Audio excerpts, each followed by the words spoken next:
தமிழ் நண்பர்கள் அனைவருக்கும் வணக்கம். அக்னிச்சிறகு சேனல் சார்பாக இந்த வீடியோவுக்கு உங்களை அன்புடன் வரவேற்பது நான் உங்கள் கௌசி.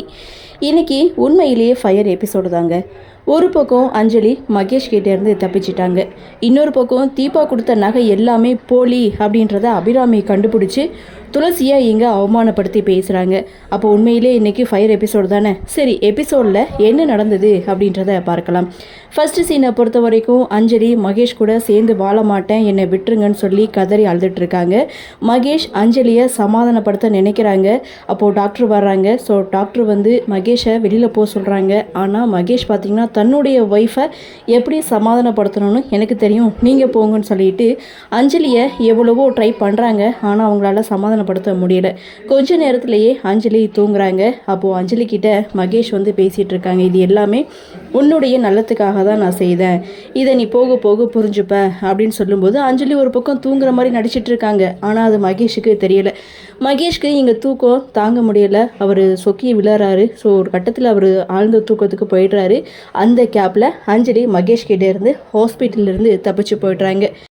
இன்னொரு பக்கம் மீனாட்சி நகையெல்லாம் எடுத்துகிட்டு வெளியில் வராங்க. அதை பார்த்த அபிராமி, என்ன மீனாட்சி இது தீபாவோட நகைனால் போட்டுக்க சங்கடப்படுறியா? அவளே இந்த நகை வேணும்னு தூக்கி வீசிட்டா, அதுக்கப்புறம் என்ன, இது எல்லாமே உனக்கு தான், போட்டுட்டு வா அப்படின்னு சொல்லும்போது இது எல்லாமே போலி நகை அப்படின்னு மீனாட்சி அபிராமி கிட்டே சொல்கிறாங்க.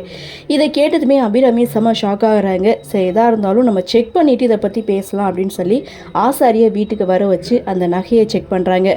அந்த நகை எல்லாமே போலி அப்படின்றது அபிராமிக்கு தெரிய வருது. அந்த இடத்துல துளசியுடைய என்று துளசியை மட்டும் இல்லை, துளசியுடைய ஃபேமிலி ஃபுல்லாகவே இங்கே அவமானப்படுத்தி பேசுகிறாங்க. இதை கேட்ட துளசி பயங்கரமாக கோவப்படுறாங்க. இருந்தாலும் அந்த போலி நகையை கொடுங்க அப்படின்னு சொல்லிட்டு துளசி வாங்கிக்கிட்டு அங்கேருந்து போகிறாங்க. அதை பார்த்த அபிராமி, இப்போ எதுக்காக அவசர அவசரமாக நகையை வாங்கிட்டு போகிறான்னா, அவள் குடும்ப லட்சணம் நம்மளுக்கு தெரிஞ்சிடுச்சுல்ல. ஸோ ஒரு நிமிஷம் இங்கே இருந்தானா நம்ம திட்டியே தீத்துருவோன்னு தப்பிச்சு ஓடுறா, எப்படியா இருந்தாலும் இங்கே தானே வரணும் அப்படின்னு சொல்லி இவங்க ரெண்டு பேருடைய கன்வர்சேஷனோட இன்னைக்கு எபிசோட முடிச்சிருக்காங்க. ஆக மொத்தம் இன்னைக்கு எபிசோட் அப்படின்றது ஃபயர் தாங்க.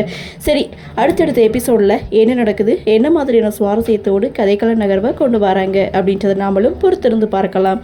இன்றைய பகுதி பற்றின உங்களுடைய கருத்தை வழக்கம் போல் கமெண்ட் செக்ஷனில் பதிவு பண்ணுங்கள். இந்த வீடியோ உங்களுக்கு பிடிச்சிருந்தால் லைக் பண்ணுங்கள், ஷேர் பண்ணுங்கள், மறக்காமல் நம்ம சேனலை சப்ஸ்கிரைப் பண்ணிக்கிறீங்கன்னு சொல்லி இந்த வீடியோவிலேருந்து விடைபெறுகிறேன். நன்றி, வணக்கம்.